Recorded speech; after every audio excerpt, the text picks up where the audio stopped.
we were in the valley to begin with. And then, but the valley was slightly away from Lancaster, where I was working. So we kind of tried to find a place which has good schools and which has a good feel.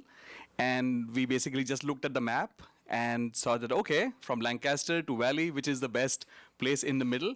And we realized that Santa Clarita is that place, and that's how we moved. We did not had any friends when we moved to Santa Clarita, and now totally blessed with so many good people in our lives. And look at you, which reminds me of the meaning of your name, Aakash. Yes. Which means sky, right? Thank you. In Sanskrit. Thank you. Your knowledge is very, very, very, very decent. Well, that way. I cheated because you told me earlier, and I just remembered. that was still good. Yes. So yes, Aakash does mean sky in Hindi and Sanskrit, and yeah. Thank you. It seems that the sky is the limit for you thus far. Here you are, running for city council. I think you should be proud, obviously. I'm sure your family is proud. Absolutely. It is an extreme privilege for me personally, and also some people might not even realize that when you take the first flight out of your country and you move somewhere, your whole idea is to get settled, coming from like a middle class family with good values but little money, and coming here, getting settled down and living in a great city, and now running for the city council and being interviewed by two good people here. I'm blessed. Thank you. Well, and you've been here for almost 20 years, and you've used your love, your passion. You came, you did your residency here, and now you're contributing to this community in a beautiful way, and I thank you for that. Thank you. So what makes you unique? We've touched on a little bit, I think, what makes you unique among the other candidates who are running for city council. There are 8 other folks running. Yes. Well, first of all, I want to wish everybody good luck. I hope they run a good campaign. I hope I win. I certainly believe that I have certain unique characteristics as compared to some other people. To begin with, few of them are seasoned politicians. I'm not. I'm running this election just because I genuinely believe our city, and I do see that there are lots of things good in our city, and there are lots of things which can be made even further good to make our city literally #1 in California by making it more vibrant, prosperous, healthy, inclusive, sustainable. And some of the other things is that I don't think there has ever been a candidate who is a doctor running for the city council.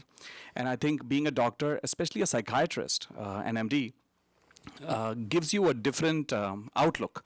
You kind of look at the things in a slightly different way, in a very solution-oriented way, in an objective manner, in a logical manner, and a compassionate manner too. Yes, thank you, thank you. And you are genuinely trained to, and you inherently treat everybody the same. You don't take sides. You look at the problem. You try to figure out a solution. You go back to people, present the solution.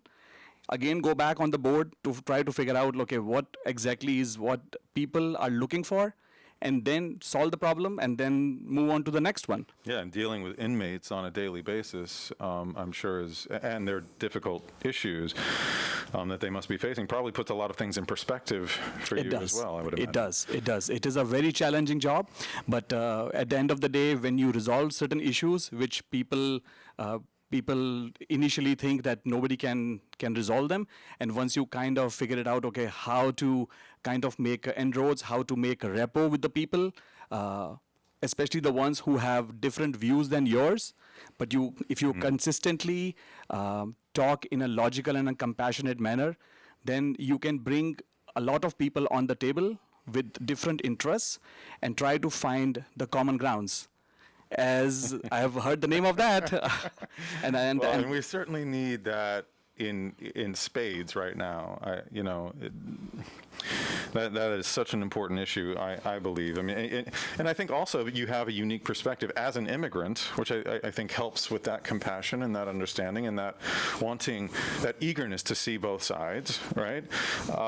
Yes. So, and I think as an immigrant, you have a vital perspective for this country's future.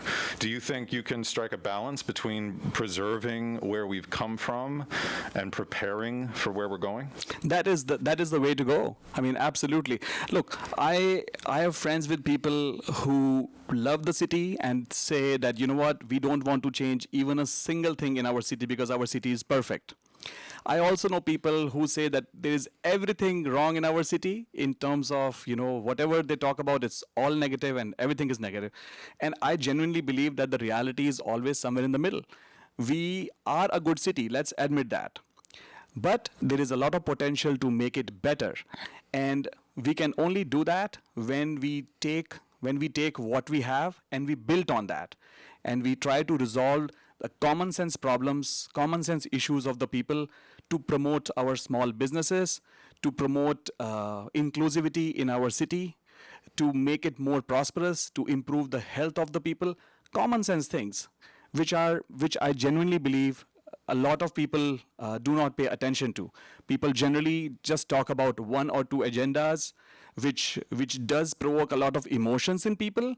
But having said that, I tend to believe that talking to thousands of people in my life, coming from different backgrounds and different spheres, everybody basically wants the same thing. They want a good future, they want prosperity, they want a sustainability in their life, they want good education for their children, they want a good future. At the same time, they want their traditions to be preserved. And I think a good leader is the one which can maintain a balance and is happy to give away certain points and try to again meet people somewhere in the middle to make everybody happier. I genuinely believe that when good people from all sides and all spheres, when they come and sit on the table, that requires a good leadership. But once you are able to do that, good solutions for difficult problems does come out, and that's the only way we can take Santa Clarita forward. That sounded like your vision for the city there. Would you say that encompasses all that you want to do? It does. Again, we want to make our city, as I said, number one city in California. And again, some people might say, hey, it's like a slogan thing. But no, it's not. We have the potential. We have good people. We are pretty highly ranked on many scales in our city, but there are certain things which are lacking. I genuinely want to promote our small businesses. I want to help our veterans, our seniors. We need to have more healthcare beds in our hospital. We want to make our small businesses more sustainable by having faster internet. We want to have better cell phone services. Common sense things. We want to resolve the traffic situation. I want to resolve the homelessness situation in the most dignified manner. But yes, we want to resolve it, which I think that being a psychiatrist, I am uniquely placed to resolve, to do those things. No, that's actually interesting that you bring that up because, as you say, you're eager to tackle many issues, traffic reduction, education improvements, as you said, job creation, economic growth. But I wanted to ask you specifically about homelessness. Okay. Because just for a moment, because it's such a complicated issue. Homelessness. I work with the Rotary Club on this issue in various ways, in small ways that we can, with good organizations in this community. But as a psychiatrist, you know that most homelessness is the result of either addiction or mental illness, by and large. So what are your thoughts on a solution? So they are definitely contributing parts. I won't say they are the only reasons why people become homeless, but not the only. I just mean the Sure. majority of folks. Sure. It seems. Yes. So I think the only way to resolve is, and you are totally right, that it is a complex issue. Okay. And if anybody comes in tomorrow and say that two things are totally wrong. If somebody comes and say that, I can resolve it tomorrow, that's wrong. And if anybody comes in and say that, hey, it's not an issue which is important to our city, that's wrong. I think again, we have to get good people on the table. It has to be dealt in many ways. One, you got to provide people some kind of affordable housing to those folks. Okay, because that's one of the factors. You got to provide them with some job training. You got to provide them with mental health care access if that is the core issue. You have to go into the core. You got to provide them with addiction treatment. It's a multi-pronged problem which requires a multi-pronged solution. You need to sort out these things. At the same time, you don't need to create a situation where you perpetuate this problem. That here you are solving 1,000 people homelessness situation, which by the way might be the true number. I know the number came kind of like quite less in like few hundreds, but I don't think that's the real number. The number might be close to 1,000 in terms of a lot of students in College of Canyon and other places who are struggling with the housing. But See, I'm thinking that Yes. someone like you might be the solution.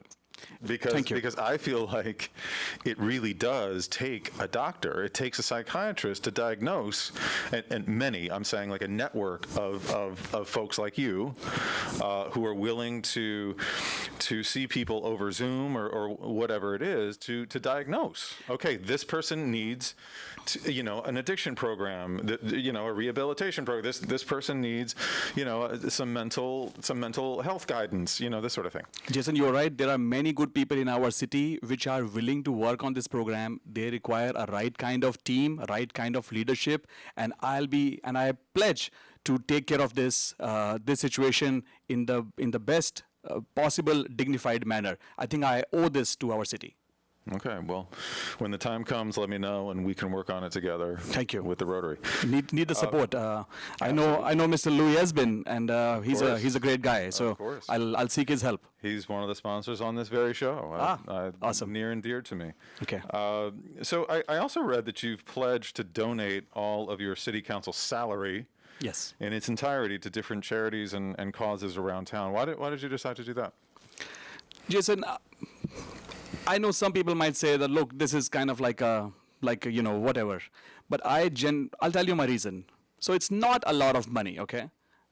It is about $32,000 a year.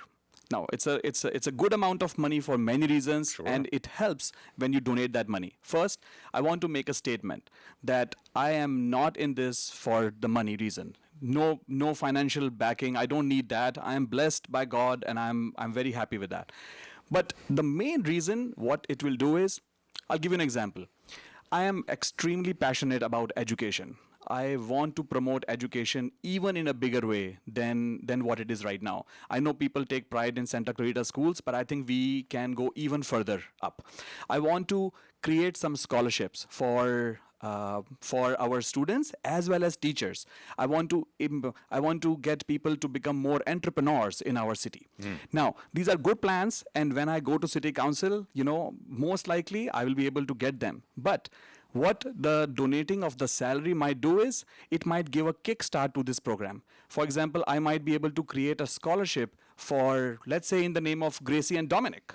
That would be, in my opinion, a good tribute to Yes. people, who were in our city, and we all know, unluckily, what trauma and Yes, tragedy yes, happened. indeed. But let's create a scholarship in their name, and then I will fund that from my own money. So what will happen is that then it becomes easier for the city council and other people to see that, oh, okay, that's great, that something on those lines is being worked out. It won't require the budget from the city. And then there are more good people who are more blessed financially than me. It will give them an impetus to come on and join. I know there are so many much better people than me in the city. They will come in with their money, and we can do a lot of things to give people, small businesses, veterans, firefighters, first responders, an opportunity to, in terms of giving them meaningful resources so that they can become their potential best. That is the reason I'm donating the salary. Sounds wonderful. So I have to ask, since we're talking about an election, right, November, during a pandemic, and now that the Postal Service has come under some scrutiny, let's Yes. call it, do you have any concerns? In terms of, How it's going to go, how it's going to work, whether or not it's going to be affected by all that's happening politically surrounding the Postal Service? right. Look, I believe in fair elections. Whatever way the elections are held, if they can be held in the fair manner, if if the authorities can make sure that the elections are done, because that's the That's essence all we of want. democracy. Yeah. I would rather have the elections, just like they are held. It's a traditional thing. That would be great. Having said that, we have to respect the science. We have to respect the objective data, and we have to respect people's lives. And based upon, and it's such a dynamic situation that I don't want to say that, okay, this is the best way right now, and this is not the best way. No, that's an excellent point, because it's always changing, and we need to be flexible. I genuinely hope that people are conscientious. I genuinely hope that people again come on the table and try to figure out what is the best solution in terms of making our democracy work, and make the decision. I will honor whatever decision they take, but my only thing is that the elections should be done in an absolutely fair manner. All right. Well, this has been wonderful. I want to leave you the opportunity to give any last thoughts that you'd like to leave our community with as they decide who best to fill the 2 city council seats in November. Absolutely. I just want to thank everybody who has supported us. Ours is an absolutely ground root level campaign. If somebody looks at our Facebook page, which is facebook.com/Dr. Dr. Aakash, Aakash 2020, they will find that hundreds of people have endorsed us. We are not looking after getting the endorsement from the big board members or from people who are politically involved, because I genuinely believe that a vote from one board member is equivalent to any other vote from any common person in the community. We are running for the people. Our essence is to do well for the community. I believe in accountability. I believe that I am the public servant, and it's not the other way around. The city council gives a position where people should be served in the best possible manner. I hope people look at our website, draakash4citycouncil.com, and give a doctor a chance to heal the city in these fractured times, and to bring the city and the people together. My motto is make Santa Clarita united, make Santa Clarita prosperous, and make Santa Clarita the #1 city in California. Dr. Aakash, thank you so much. Thank you, A real Jason. pleasure. Everybody stick around right here on KHTS. We'll have another candidate, Jason Gibbs, up next, so stick around. 98.1 FM and AM 1220. The best live theater can be found right here in the Santa Clarita Valley.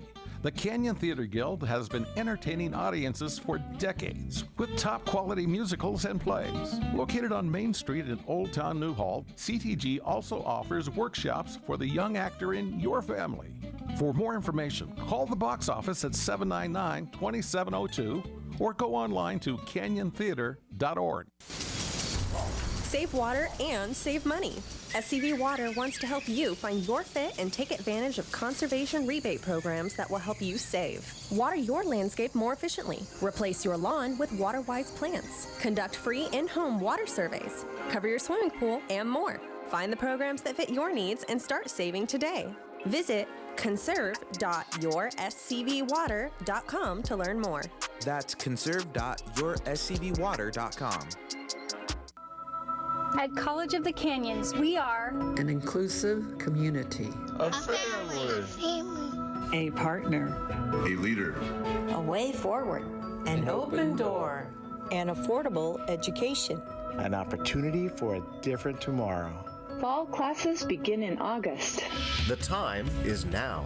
The place is here. Enroll now. Canyons.edu/schedule. Santa Clarita, bedbugs are taking over our city. They've invaded our homes, our businesses, and most importantly, our sleep. If you have suspicious bites that appear nightly or have a bug that you need ID'd, your best option is to make one call to All Pro. We offer a 100% guarantee that your bedbug issues will be solved with heat in one treatment. No need to tent or spray your house with chemicals. Heat is all you need. Call 661-298-2200 or text me a bug picture to 661-645-0540. It's time to sleep tight again, SCV. We all know sometimes people lose their way. If you or someone you know is struggling with addiction, the Way Out Recovery SCV may have the answers you've been waiting for. The Way Out is the premier intensive outpatient treatment center serving Santa Clarita. Asking for help is the first step. Call The Way Out today, 661-296-4444. That's 296-4444 for a private free assessment. The Way Out is an accredited, affordable outpatient program that accepts most insurance. Call us at 661-296-4444 or check us out online at thewayoutrrecoveryscv.com. Quit battling with yourself. Ask The Way Out for help today.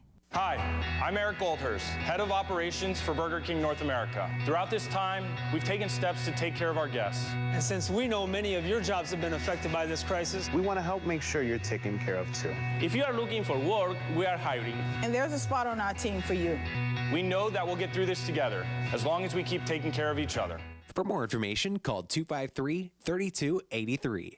That's 253-3283. Consumers Furniture is back open for your business. The safety of our community and our staff, above all, is most important to us. We will provide a safe and clean environment for you to find the perfect piece of furniture for your home. To help you with your purchase, we are offering 25% off your entire order or 24 months same as cash financing.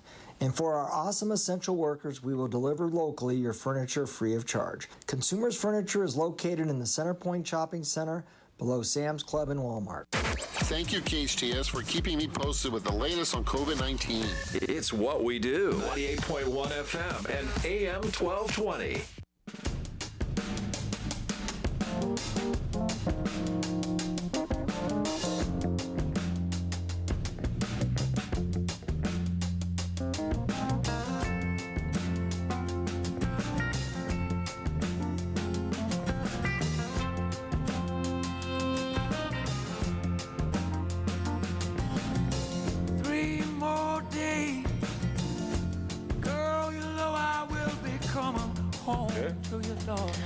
Welcome back to Common Ground. This is Jason Downs, where we can all agree on the important stuff, right?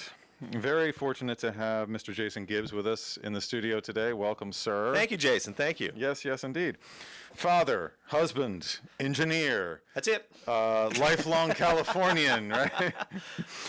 And running for city council. Yes, sir. Obviously, yes. Which is why we have you here. I thought you just wanted someone on your show with the same name. Yes, well, that was a bonus. Oh, okay. Just an absolute bonus. But yeah, no, I mean, we're doing this so early because of, I guess, FCC rules. Sure. We give all the candidates equal time. Sure. But we also, for some reason, which I'm not clear on, can't have anyone on 3 months. Starting 3 months up to the election. Yeah, so, it has something. Yeah, unless of course they're buying commercials or ad space kind of thing. But yeah, as I understand it, if I came onto a show and accidentally even mentioned my candidacy, then the rules require that all other candidates get the same opportunity. But you're right. You can buy airtime. Sure. I guess that's the difference. So anyhow. So glad you're here. Thank you. I read that you went to California Polytechnic State University, San Luis Obispo. Yes, sir. Cal Poly. Right. Master of Science, Mechanical Engineering. Yep. 15 years at GP Strategies now. Are you still with them? Still with GP Strategies. Okay. Interesting because I saw that they were a global performance improvement provider of sales, technical training, which we can delve into some other time. But the headquarters are in Columbia, Maryland, where I was born. I was born in Columbia, Maryland. My man. In Columbia, Maryland. So when I saw that, I was like, oh wow. They've never invited me back. They've let me go as far east as Florida, down there to like the NASA launch centers, but they don't let me go to the You've Northeast. been banned from Columbia, Maryland. It's very interesting. GP, yeah, they're a world. Like you said, a worldwide performance company. So we do all kinds of training in all these industries. Mm-hmm. But there's this little niche that showed up, I think in the early mid 90s, that specialized in rocket launch systems. So we came in and became mechanical integrity experts for heritage equipment that was being used in previous rocket programs that keep getting passed along. So, I always joke that we put up tomorrow's payload with yesterday's technology. So there's stuff that's left over from the 50s and 60s where they spent all this money, but then they don't want to spend any more money as we kept going. Well, that sounds like what's been unveiled during the whole pandemic thing too, with all these systems going back to 50s, 60s, 70s, and 80s. That's right. That we're now like, whoa. need to go back. So you're the man to go back and fix the DMV, for instance. Well, look, I deal with rockets. I can't do anything that complicated. That's a good point. It might be too. We would take Einstein, a truckload of Einsteins to. Anyway, so being a dad, yes, right? Being a dad is something super important to you. It drives you, right? I feel the same way. I was talking to Dr. Aakash about the same thing. I mean, dads who take it seriously, I feel like, it identifies who they are in a lot of ways. It drives most of the things that I do on a daily basis. Absolutely. There are a few things that I may do for myself. I can't think of them off the top of my head. Maybe sit and play my guitar. But you know what I mean? Most things we do for our kids. You have Aiden and Avery, is that correct? Yes. Yeah. Yes. No. Aiden's 3, and he was diagnosed with autism, but it has been an amazing thing to watch because he sees the world so differently. And I don't know what he's going to be when he gets older, but the way he looks at things is just different than the engineering mind. My wife and I are both engineers, so we see everything just kind of a cut and dry, black and white. His world has colors I'll never understand, but it's just so fascinating to watch him grow and the intelligence that they have and what he gets drawn to. He'll run around and tell us what all the dwarf planets are in our solar system. And I go, what's a dwarf planet? And he'll name them all, and then he'll tell me that, Dad, Pluto's not quite a planet anymore, but it used to be, but it's not anymore. I said, you're 3. How do you know that? That's incredible. That's incredible. I mean, I feel like, autistic or not, that adventure with a child is really what's, I think, true about really any child, and it's a blessing if you recognize it as such, and if you run with it, it can be such an amazing ride. My kids are now 15 and almost 12, so very different stage than you're in. Right. I remember it very well. But you telling your story about your son and this amazing information that you don't even know how they came across. I feel like that has happened to me many, many times with my son. Like, wow. An alien from outer space just graced me with his presence. You're right. It is amazing, and when I never thought what it was like to be a dad. We always picture playing catch with our kids, or kicking a soccer ball around, but I was most fascinated by when they were just born, and they look at you and rely on you for everything, and all they want is your presence and your time. They don't want your wallet or your credit card yet. I'm told that changes. But all they want is your time. And I think that's, for me, is what kind of sparked getting involved in the community and wading into politics, was you really get a sense of you need to do something more. Because these people, your kids, they rely on you to do what's best, what you feel is best, and to advocate for them. And there's so many avenues of doing it. And I got involved just with community nonprofits and politics to do just that. That's what drove me to get started. And I always find that if I remember that's why I'm doing this, I feel like I find the right reasons for being here. Not just to hang out with guys named Jason on the radio, which is a nice plus, though. Don't get me wrong. And Patrick's all right. Like I said, a bonus. and Patrick's all right. Patty's okay. He's okay. I mean, I'm okay. You're okay. He's okay. Just okay. So, I mean, look, like you said, time and attention, right? Yep. And what's that great line from Shawshank Redemption? It just takes a little time and pressure, right, to achieve the impossible. That's right. So, what do you see? What do you see the city of Santa Clarita needing? What's your vision? What are those points that you want to apply time and pressure to? Sure. I think with the pandemic, a lot of things changed. I always joke, 5 months ago, if you went on to the community pages and you were listening to the people, there were 3 things everybody wanted. They wanted you to fix traffic, they wanted a Porto's bakery, and they wanted you to fix traffic. and one day, I think those would become true again. So maybe if I run on the platform of a Porto's overlay zone, we can really get somewhere in this town. Well, and the pandemic took care of a lot of traffic, too. It really did. I don't know if for a minute, for at least temporarily, yeah. Right? Mm-hmm. But no, my big thing, even 2 years ago when I ran the first time and now, is still a public safety commission. I think when you're taking your oath to uphold the Constitution and the state constitution and to represent the citizenry in your community, public safety is the number one issue. And I think as we continue to grow, as our city and community continues to expand and evolves, 30 years ago, it used to always joke because this was the bedroom community. Everybody came here to live because it was cheap and you traveled down the valley to go to work. And that was it. I think that's changing now. So what do you think the city needs to be protected from? Like, what are you seeing? I look at a number of things. I think we always need to continue looking at policing and fire safety from a very broad spectrum. One of the common things we talk about is the open space that we have here in Santa Clarita. By far, I think one of the greatest things that we've done is while we understand there's always a need to grow and develop, to create homes and businesses, remembering the natural environment and keeping it sustained and keeping it the way it was is just as important too. But with that responsibility, you also have to come with the oversight of it. So I always want to make sure that any public safety group that we have here in Santa Clarita is focusing on how we're taking care of our open space if there's big fires. And we're in the, I think Lorraine used to always say, the valley of fires, because there's always something popping up around us. So being ready and able to handle that, making sure we have the access roads that are there, making sure we're providing what we need to the LA Fire and Cal Fire, everything we can do to help facilitate their work is just going to be a benefit to all of us. And the same thing with as we continue to grow and continue to expand, policing is always going to be a big issue. There'll always be politics involved, but in the end, it should always be about, are we doing what's best to keep our community safe?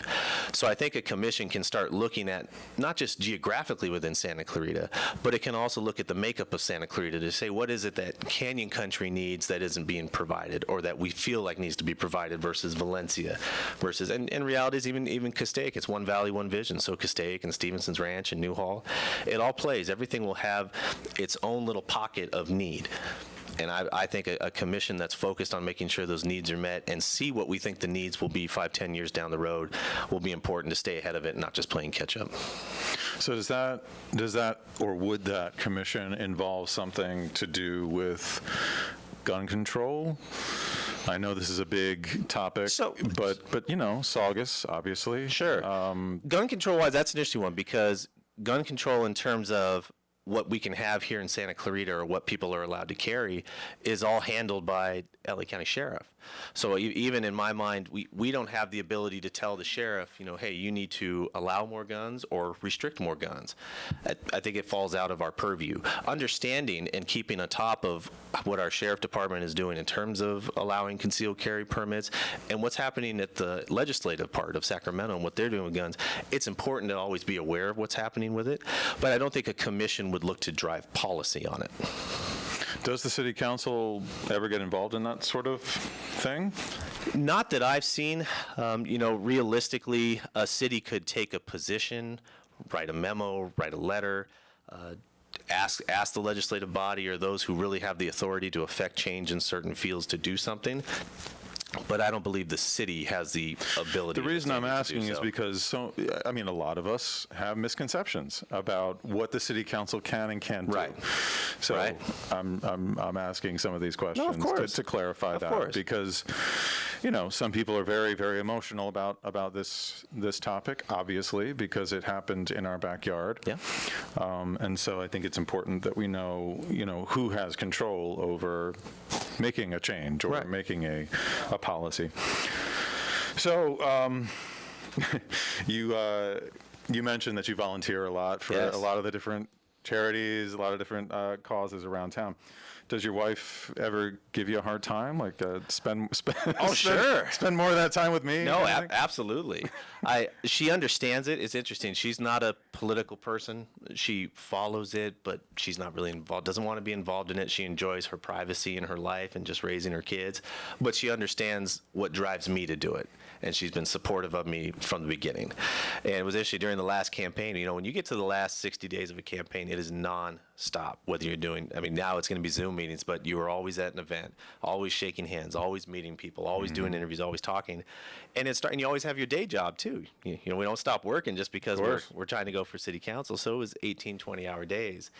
And after it was all done, we had a real conversation together. It was, look, I understand what you're doing, but we need to come up with ways to make sure there's always carving out time that's just dedicated to kids and family, because it gets so hard to shut down, to turn yourself off and remember the reason you're doing this is for them. So you can't get mad at them when you're having a hard time or when you're tired. Because like you said, that attention. Yes. You know, I mean, your kids are still young and they still need that attention. Yes. And obviously relationships need that attention. So I'm always interested. And I was grateful that she said it. You know, a lot of times you worry people aren't going to tell you something like that because it's worried about offending them or they'll take it the wrong way. And no, I thank my wife every day for saying that to me, because I lost sight of that. And you lose sight of the good reasons that you're doing things. And so it's been much better, I think, this past year and a half. You know, you just learn to break it down, you learn to shut down, you learn to focus. And overall, I think it's been a great benefit. So I couldn't help but notice that I was reading the I guess the city website, right, where they list all that the city council does. Oh yeah. You know, everything that comes through. And I noticed that all assembly bills and all Senate bills on the state level, every single bill presented by a Democrat was opposed without exception, and every bill presented by Republicans was supported by the council without exception. Every single one.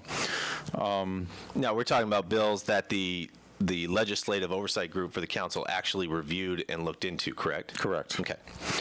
So, I mean, you know, obviously partisan politics is you know, right up there as far as our consciousness right now, and it seems to be in our face every day, right? Without a doubt. So, and even city council, I mean, it's supposed to be nonpartisan. School board's supposed to be nonpartisan. So when I'm out introducing and talking about issues, I don't say I'm Jason and this is my party. Exactly. It doesn't matter. And if it shouldn't matter, but would you agree that looking at the record, that seems a bit fishy? If you look at that particular record, it makes you wonder. But my first thought is this partisan? I look at it and go, well, what were the bills about? Typically, what I have seen over the past couple of years in following that group is they watch things that affect what the city council can do. Local control is always the big issue. I think it may have been 2017 or 2018, Senator Feinstein authored a bill that had to do with the monument for the dam, St. Francis Dam, and we supported that bill. So there was a perfect example of it wasn't partisan. But that's on the federal level. I did notice that on the federal level, which you know had to do with St. Francis and a couple of things like that, that yes, the council did support those, and they did come from Democrats on the federal level. Right. But on the state level, every single bill from the Senate or Assembly, without exception, like I said. Right. I don't mean to put too fine a point on that. That's okay. That's okay. But it just, and again, I mean, you're being supported by Bob Keller, so who's been there for 20 years. 20 years, yeah. And has a notorious reputation, would you say, as well? For I don't know if notorious is the word I would use, but he has a reputation. Okay. For being partisan, I'm trying to put it delicately as possible, but he has a reputation, and looking at the record, I'm just curious what you would do. I know you're saying that you would base it on whatever the legislation is, obviously, which is ideal, and that's what we want. Right. That's what we need more of. But since we haven't seen that, I'm just curious about your reaction and your thoughts. Well, again, I wouldn't say we haven't seen it, but if we're talking just about this example that you're referencing, for me, I don't care so much as who the author is. They'll put the author in because that's who, this is the author of this bill. I want to know what the bill does. Unfortunately, what we're seeing a lot of out of Sacramento now is bills that look to erode local control. One of the big examples is land use. One of the big conversations that came up earlier this year was RHNA numbers. So it's the Regional Housing Needs Assessment number. And basically it's the state telling you this is how many homes you have to have planned for your area. So my big concern was we put all this effort and money and time into keeping open space yes, we need homes, yes, we need business, but preserving nature is just as important as well. My big concern is if Sacramento takes the ability and passes legislation that says, you know what, for cities that are setting aside all this land to not be used because they don't want to bear the brunt of the housing shortage, we want to come up with ways to be able to get around their own local ordinances. And we see that. One of the big ones that came out of the Senate was a bill that basically said, and I'm paraphrasing, it basically said if a development comes forward that has certain needs, if it has certain high density, it's within a mass transit area, if it does 3 or 4 other things, then if there's local ordinances that could restrict it, this can override it. An example is, we talk about traffic. All right, well, the more that we build homes and the more that we add business, inherently we're going to add more people and more traffic. So anything we add, we need to incorporate into our transportation model to make sure we have the infrastructure to handle it. If Sacramento comes in and takes that away from us and says, well, that's important, except if they build this, this, and this, then you can bypass that and ignore it because we think everyone's going to take a tram or everyone's going to take a train or everyone's going to take a bus. Then that's concerning to me.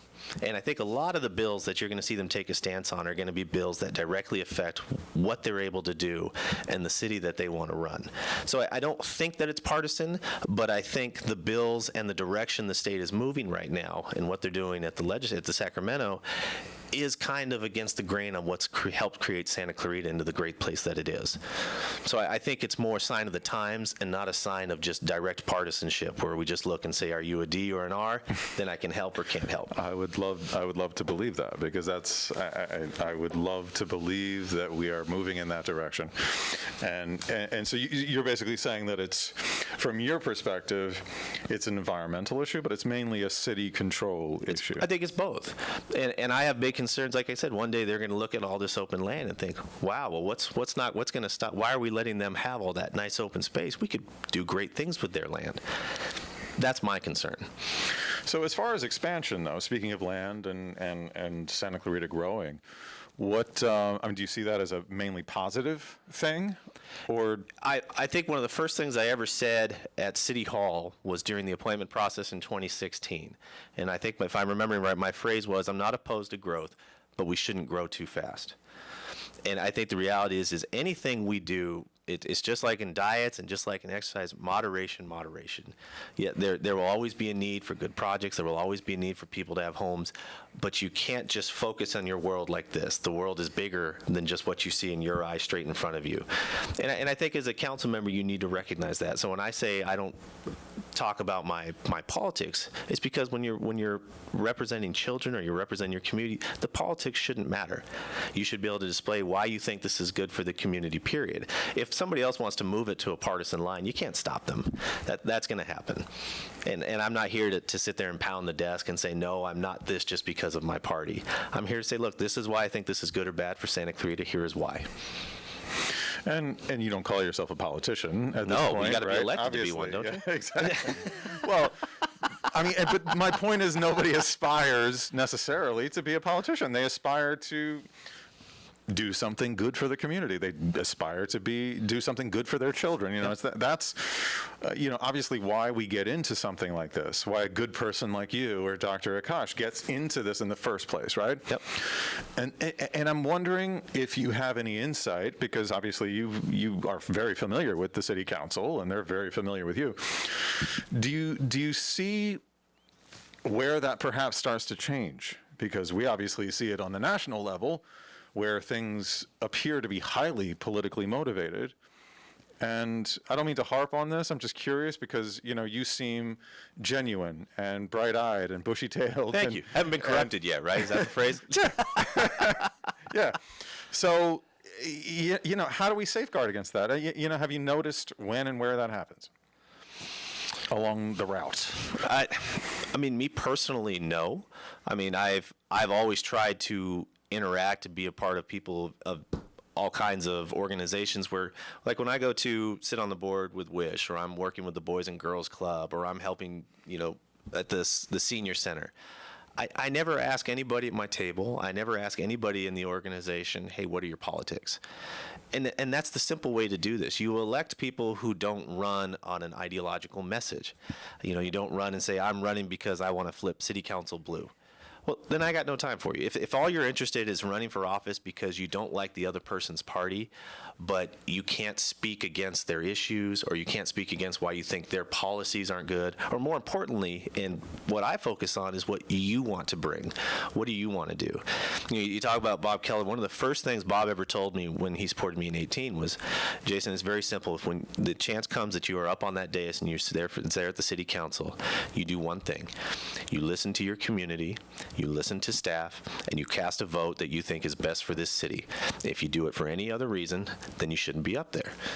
And when it comes to running a campaign, I'll tell you this just kind of a little insight. He had told me, he said, Jason, if I ever hear that you're out there talking down other candidates, or you go out there on a radio show and you say, I think candidate X is horrible because of this, he said, I won't support you. You're not here to talk about them. You're here to talk about you. And people who want to focus on others inherently don't have a message or a passion for why they're really being there. They're just there because they want to run an ideological line. And I don't do that. I'm literally, I always joke and I say, look, I have a beautiful life. My question is, does anybody start out doing that? I don't know of anyone who, jumps into the fray. This is not easy stuff. No. You know what I mean? Jumps into the fray just because they believe so strongly in an ideology. There may be a few. But I guess my point is that I imagine they're much like you. They're idealistic. Their intentions are absolutely pure and good. It just seems like what we're seeing more and more is that they lose sight of that somehow. And so my wish for you is that. Well, I think you're right, but I don't know if it's so much politicians. I think what we really see, it's interesting with now social media, is everyone's quick to make an opinion. And if I gave an answer social to media really has changed it all. Oh, it's and I'll tell you, when I ran the first time, when you go out and gather signatures, and you just walking up to your neighbors and say, hey, I'm running for city council. You're not giving me money. You're not supporting me. This isn't what this is. It just says that I exist. You live in the city. You know who I am. And I had one gentleman say, oh, well, what do you think about Donald Trump? And I said, oh, well, sir, I'm just running for, city council. This is a nonpartisan race. Yeah, I get that. What do you think of Donald Trump? I said, sir, quite honestly, I really don't have an opinion. If he does something good that I support, I'll support it. If he does something I don't like, I'll say I don't like it. And he goes, oh, great. I think he's the devil. I'm not signing that. Get off my property. And I'm sitting here thinking, is this really where we are with politics? I mean, you can't have friends or conversations with people of the other side because they want to resort it back to one simple thing. And it's not that simple. We live, I call it a meme culture. Everyone wants things factored down into just a simple meme. And these issues are too complex to be able to say R or D, or to be able to say Trump or not Trump, or Bob and not Bob. And I don't think we're really looking out for the Santa Clarita community, if that's how really we want to operate at council. Couldn't agree more. So we've only got a couple more minutes. Sure. I want to give you a final thought, if you'd like, to leave our community with as they decide who best to vote for in November for city council. My first thought is I want to get one of those hats, because that's amazing. Just to everybody who's watching this, you need to get one of Jason Downs' hats because it looks fantastic. I concur with that. See? It's not just okay. It's fantastic. Well, this comes from years of sweating it out on stage, fellas. You got it. No, Jason, I've been involved in this community for a number of years now. After we had the birth of our son and I decided to really try to shape a world that I was comfortable with my kids being in, it wasn't just politics. I immediately jumped into all kinds of nonprofits and just being involved. And when I lost in 18, that never stopped. I just accelerated it even more. I'm here for the reasons that I think people want to know about. I'm here to keep a community that's been very prosperous and successful and keep it going, not turn a blind eye to issues, but address everything from fact and what I believe is best for this community, not partisan politics. I won't claim to run as this or that. That's not why I'm here. I'm genuinely here because I believe I can serve, and I'm willing to do it, and I believe I do it well. Jason Gibbs, running for city council. Thank you so much. Jason, thank you. Pleasure. Of course, my man. So join me next week as we continue the conversation, as always, with a focus on civility and unity. A pleasure to have you here on Common Ground, where we can always agree on the important stuff. I'm Jason Downs. You're listening to KHTS. Until next time, stay safe, stay informed,